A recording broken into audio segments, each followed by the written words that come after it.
Jesus says, freedom does not come to people who visit the word. Freedom comes to people who live in the word. That don't make you better than nobody else. It might make you smarter, but it don't make you better. If you live there, hotel is temporary. A house is permanent. A hotel says, I'm passing through. A house says, this is my address. And some of us need to make up in our minds today, I'm done written revelation. I'm done vacationing in victory. I'm done doing pop-up obedience. I live here now. Bomb alert. Believing made me his. Abiding teaches me how to live with him. Make the application. That means if you're going to live holy, I need more than occasional inspiration. I need daily immersion. Because holiness is not a behavior modification.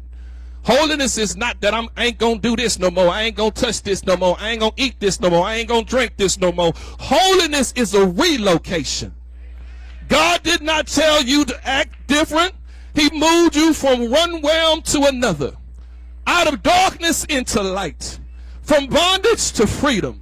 From flesh rule to spirit rule. And when God changes your neighborhood, you need to learn how to live at your new address. Thank God I moved out. Somebody ought to help me right along through here. I'm starting to feel my help. And Jesus says, if you do that, if you abide, if you remain, if you stay with my word, then something starts to happen. You talking about change, something starts to happen. People don't even recognize you no more because you're making different decisions. Something starts to happen, not just around you, but in you. Not just on Sunday, in your mind on Monday, in your desires on Tuesday, in your reflexes, in your choices. Something starts to happen on the inside of you. Something inside of me is telling me, y'all know what it is. Go ahead, go ahead, go ahead, because abiding leads you somewhere. Point two, let's see what it do. Truth doesn't just inform, it transforms. So a lot of people know a lot about the book, but they live very little of it. A whole lot of people know it. They could tell you what Jesus was eating on the day that he was getting ready to be baptized. But they can't tell you how to trust God for the next meal. Verse 32 says this, and you will know the truth. That word know is not talking about quick inspiration. It's not talking about instinctive knowledge. It's talking about it's not talking about hearing one sermon and now you have mastered everything in the matter.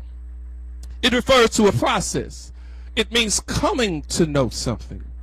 Coming to know through learning, through concentration, through discipline, through repetition, through study, through experience, through coming Wednesday after Wednesday, even if it takes us 2 years to get through the book. Because trust me, after we coming out of this Bible study in the book of James, James said, if you don't know me by now, you will never, never, never, never. Ooh. In other words, Jesus is not describing a one-day shout. He's describing a lifetime worship. Stay in the word. Learn the truth. Keep growing. Keep listening. Keep obeying. Keep meditating. Keep applying. And over time, what was once merely information now becomes transformation. That's what we're doing here at the Lund. We're touching to transform. I don't want to see you keep on living the same old life. I don't want to see you stay the same and be consistent in your mess. I want to see you be consistent in your progress. Help me preach it on a Sunday afternoon. And over time, and what John tells us is, because we live in a time where people are drowning in information. Everybody knows something. Everybody got something to say on everything. about everybody but they self. We got all kind of sermon clips. We got quotes, podcasts, panels, books, reels, devotionals, study notes, Bible apps. We have more than we've ever had, and yet we live so little of it. You got a whole lot of information, but very little transformation. Because information alone does not free you. Truth has to be known in the biblical sense. You learn, and what you learn, you receive. What you receive is digested. Once digested, it's applied, and that's what living is. Don't just come to hear about the book, come to learn how to live the book.